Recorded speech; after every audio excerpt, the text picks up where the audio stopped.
what you love and what you don't. Come hang with the boys in the woods. Ooh, welcome everybody to the Boys and Woods podcast. As always, I have my fantastic co-host Charles here.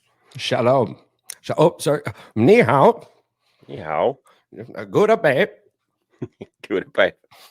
I don't know if people even understand what we're saying half the time. Actually, I was in an Xbox chat with some buddies, and I jumped in and I did that, and every single one of them went, and I'm like, that's what that bit sounded like to you. Exactly. You can't understand a word that's coming out of their mouth. Cheese and rice. Listen, today we've got a special guest. All right. This gentleman used to be a first baseman, used to be a designated hitter and right fielder. Bats left, throws left. 6'3", 215 pounds. College. What was it? His high school was Maryland Gilman High School, where in 2012 he was drafted by the Baltimore Orioles. But in 2014, he was drafted by the Washington Nationals, Indiana River State College in Fort Pierce, Florida. In Florida. Currently working for 1057 The Fan out of Baltimore, a Mr. Ryan Ripken. The son of the legendary Cal Ripken Jr. Cal Ripken Jr. And they didn't or have not as of 4:40 p.m. Or 5:40 p.m. East Coast. What's the tread like? 20 minutes till it's over, right? Yeah, 20 minutes. Yeah. And so far it's been kind of in Baltimore, everyone's, I've gotten to the point of, you got to live with it. You control what you can control. But I know a lot of people are like, if the team doesn't make a move, is this going to be, they're not going to have enough. And it's like, well, we'll find out if they don't. Right. So we live that every day. Yeah. Being Tiger fans, I said it's terrible for us. Oh gosh, it's a fire sale every year. So, well, at least it's still crazy, even though they are selling. They're only 6.5 out of the division, which is just crazy to me. The AL Central is the AL Central very well may be the reason the MLB seriously looks at redoing the playoffs. Restructure, rebuild.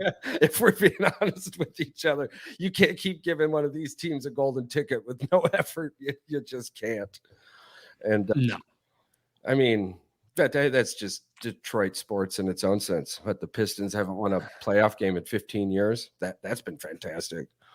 And I get arguments with new fans all the time, these young bloods. And I'm like, you guys just haven't been around long enough to feel the pain I've felt. And imagine those 10, 15 years older than me. I said, this is unbelievable. So, yeah, it's, I'm trying to think. Well, because Baltimore fans, we have the Ravens, that's been the team. They've got 2 Super Bowls in 22 years. It will be 22 years this year. Yeah. My brother's a huge Baltimore fan. Huge. Oh, yeah. Yeah. A lot of expectations there. Everyone latches on, and the Orioles haven't been back to a World Series in, 40 years. Yeah. 40 years this year if they don't make it.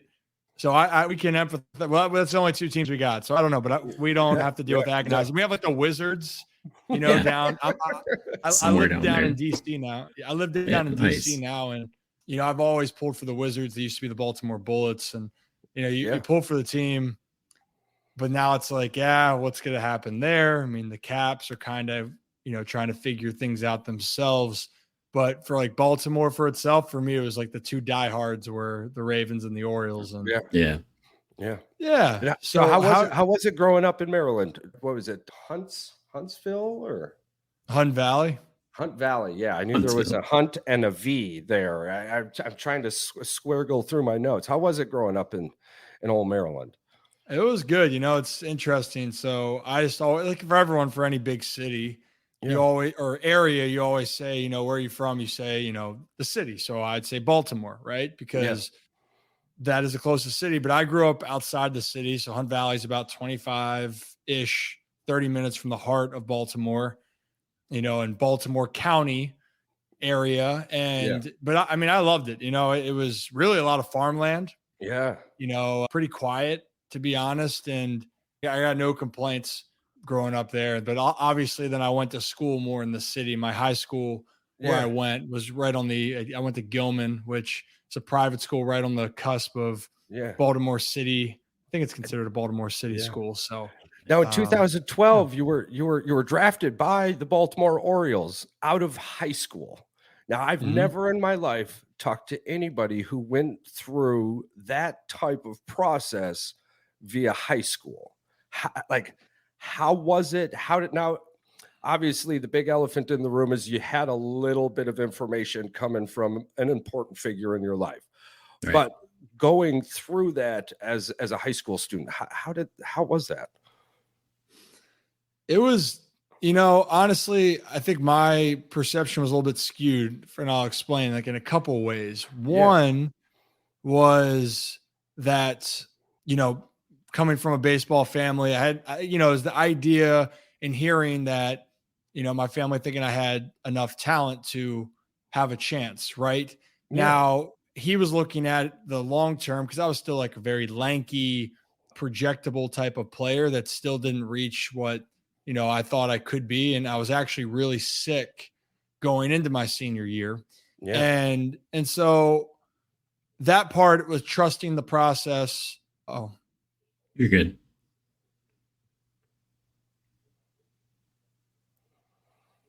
So for those of us hanging in the balance, there's a small technical issue with Baltimore's 105.7 The Fans, Ryan Ripken. We should get him back here shortly. Yeah, we're good. He'll get back on. Absolutely. So yeah, growing up, we grew up in the country, but we never really had a whole lot of experience with baseball. Baseball wasn't big by us, like in the UP base, you had your little leaguers, you had your senior leaguers and stuff like that. Softball was big, women's softball. I'm realizing being in a city now too, like how much there wasn't growing up in the UP. I mean, now the UP had its absolute majestic moments. Right. Yeah. As a kid now, right now, though, or as an adult now, thinking about it as a kid, man, I could have got those good moments camping too.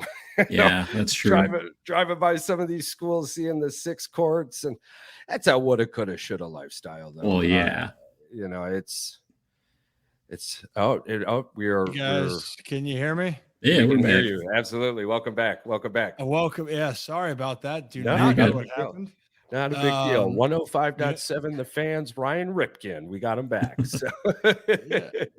Well, I appreciate it. So anyway, to finish, to go with it, I was a little bit skewed from the sense that, I had family that was involved with baseball. So that was an advantage to myself where, okay, try to trust that your family knows what they're talking about. Yeah. Right. But the other part of it that I will say, the perception of it, my dad back then, he didn't really understand even the college component of it because my grandfather, just said, hey, I think you want to play professional baseball. You're going to have the chance. That my dad never even explored the option other than, getting drafted. So for me, it was kind of, balancing what were the options going to be? How was that really going to look? What would be the best opportunity? And for me, mentally, are you ready to start your professional career? Because I try to tell people in this way, it's a job, you love it. It's a sport, it's a game, but now you're starting your job. And if you're coming out of high school, there's a lot of people that don't go to college and start work. There's people that go to college and get a degree and go do whatever and start work. Whatever that process is, are you ready for that next step? And for me, I didn't know if I was ready at the time.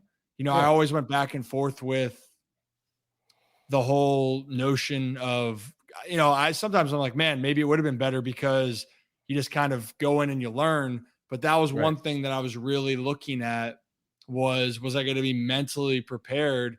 Because, it definitely was it's a lot of fun, but the game you grew up playing is no longer the same. Right. Yeah, absolutely. So that's what it was. But I mean, it was really cool to be able to have any interest, at a high school. And I was very thankful and blessed and grateful that to get a chance to get drafted and have it be, the team. Almost like an angels in the outfield scenario. I mean, it's just unimaginable. But you ended up going to Indiana River State College, well down in Florida. Yeah. How did that, was it just the Florida vibe, or was it something specific about that college that really pulled to you? Yeah. So I'll go one step further here. So I initially actually went to South Carolina to start, and we had a coaching change my freshman year.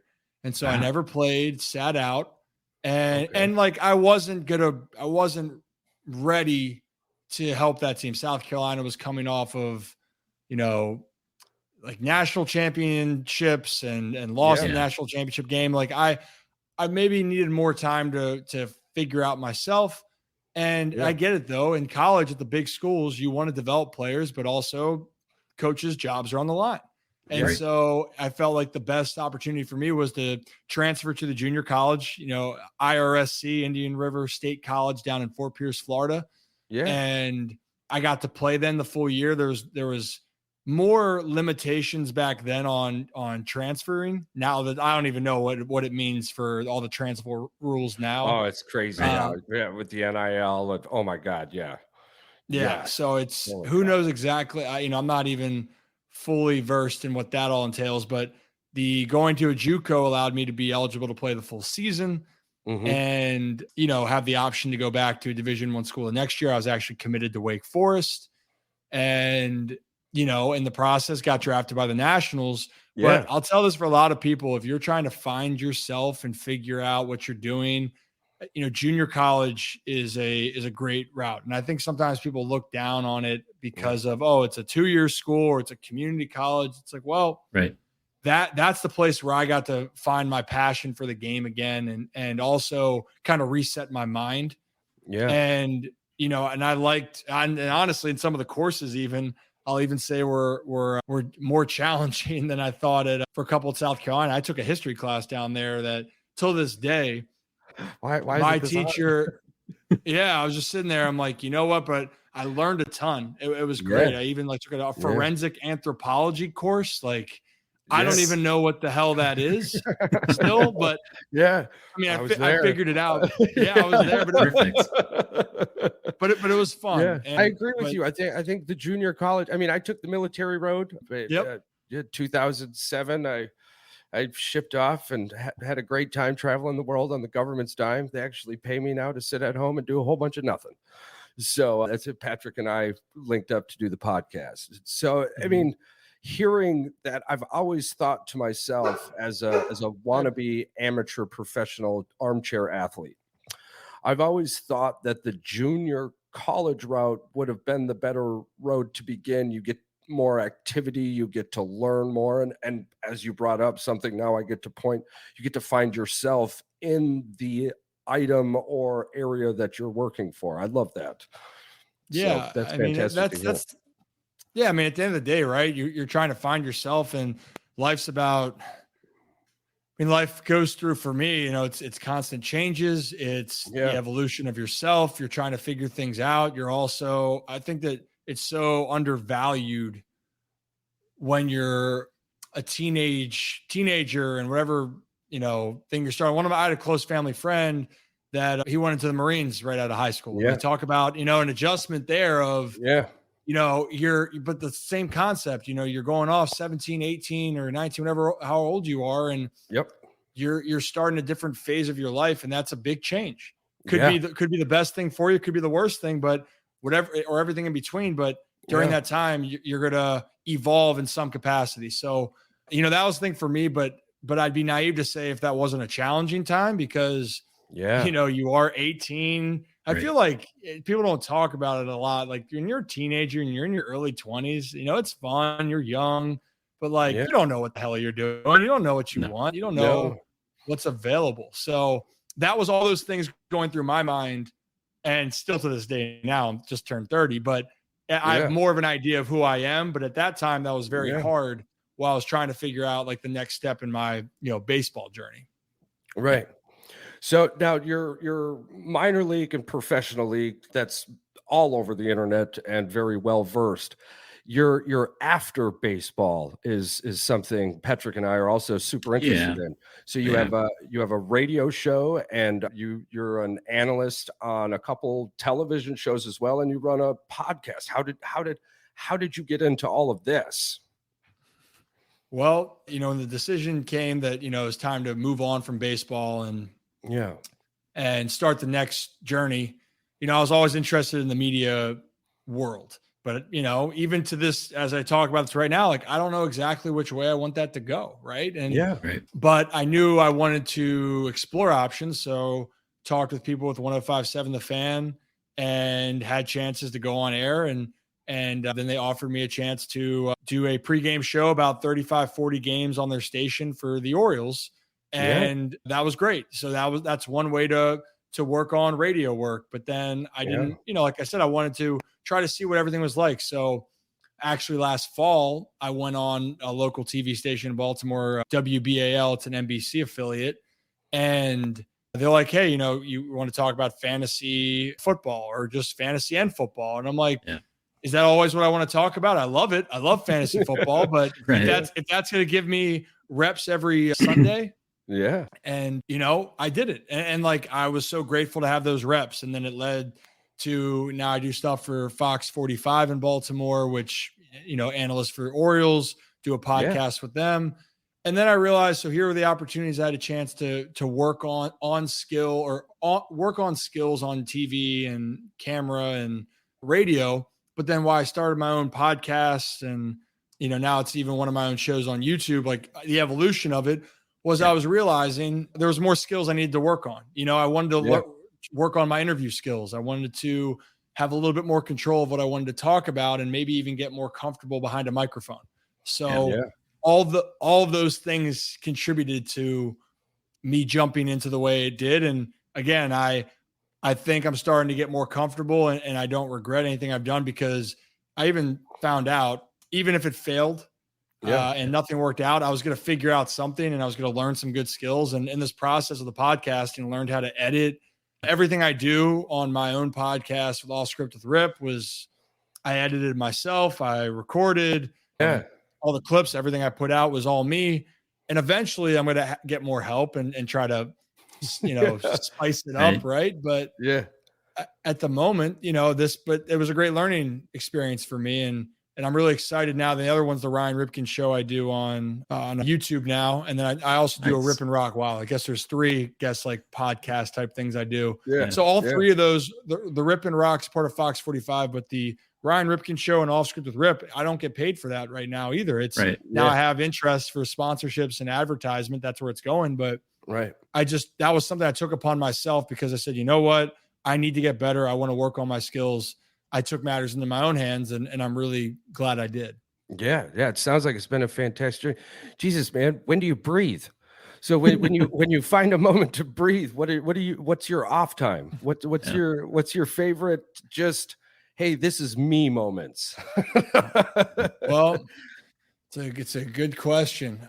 Well, I love sports in general. That's always been my thing. Basketball was kind of the passion that if I was 6'8", instead of 6'5", I might have never played baseball. I think I graduated like 6'3", almost 6'4". Yeah. And I love basketball, but I couldn't put down the baseball mitt when I was 16, 17 years old, when I was talking to colleges. So I play a ton of basketball. And again, I'm actually playing tonight. As we're recording, I'm playing after this. I'm getting back in some really competitive leagues. That's fantastic. I'm a competitor at heart, right? I love. I know exactly what you mean. Speaking of competitive leagues, just go out there to like, hey, we want to have fun. Of course, it's fun, but my vision of fun is going out there and really challenging yourself against some good players. So. My wife loves that's what I'm getting into. Yeah. And then, I like to explore. I'm a big food guy. I love my tequila too, which also goes with the dining experience. Yeah. And then you might've heard my dog earlier. I got a golden retriever pup. So nice. I'm simple with things. I just try to, hang out, relax.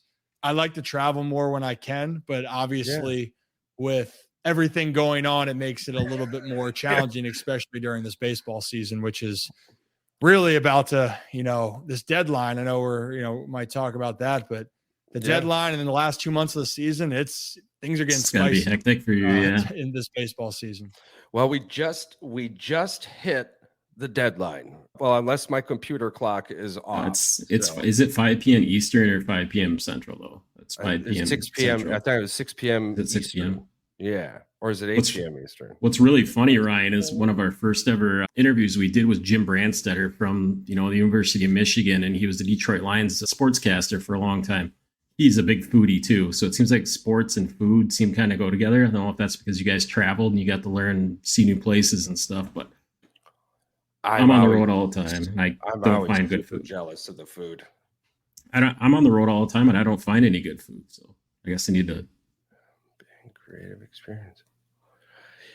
We're on the road often. Rachel and I, we always find opportunity to get food. Well, Ryan, I know that with this, everything coming up, I know that you're super busy, man. We've taken up a bunch of your time. So we really appreciate having you on. Absolutely. Is there any plug specific that you want to shoot out for yourself real quick? And then when we shoot this episode out, like always, we grab any links and everything we can to your YouTubes, and we always pass it out with as much as we can. Oh, sorry. I missed part of that because something's going on my end today. So I heard the last part of things pushing out. What was the part before that?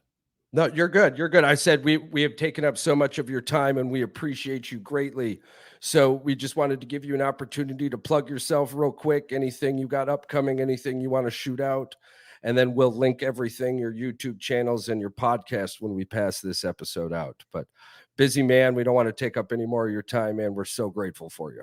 No, I appreciate your guys' interest. I know it. And I was talking to Patrick about it. I feel bad because there's I get pulled in a lot of different directions, but I really do enjoy getting to have conversations and being able to just for me, this is kind of therapeutic, where you're able to just relax and talk but unfortunately after this, I got to go check whatever's going on. Cause now the deadline's probably over. Gotcha. And, figure it all out. But for me though, Instagram and Twitter is the same handle. I believe it's Ryan Ripken, just all one word.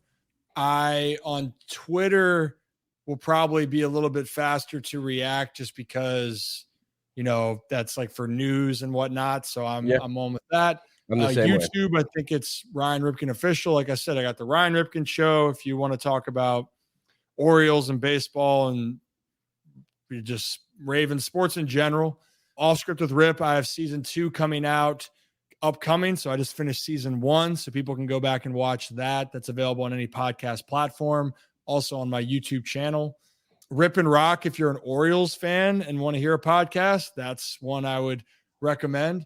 Thanks. But more than anything, I just like to, when I can, I just like interact. So just stop on by my pages, tell me what you want to talk about or what you want to hear. And I'd love to be able to do that for anyone that takes the time and interest in me. Nice. Fantastic. Well, when Professor P comes talking on your Twitter, that's me, by the way. So stay away from and for any question, if for some reason I miss it, shoot me a message on Instagram. So I'll hit you right back. Not a big deal, Ryan. Listen, man, I appreciate you. I mean, we've appreciated your family. Just thank you so much for the time you've given us. And I mean, we're all in the same boat. We do that. We just love talking to people. It's therapeutic. And you've been a wonderful guest, my friend. We hope to have you back again soon when everything calms down. Yeah. I appreciate it. We'd love to come back on and talk more. So we'll be in touch and hope you guys have a great rest of your day and enjoy the month of August. Yeah. Hey, we'll try. It's going to be gorgeous.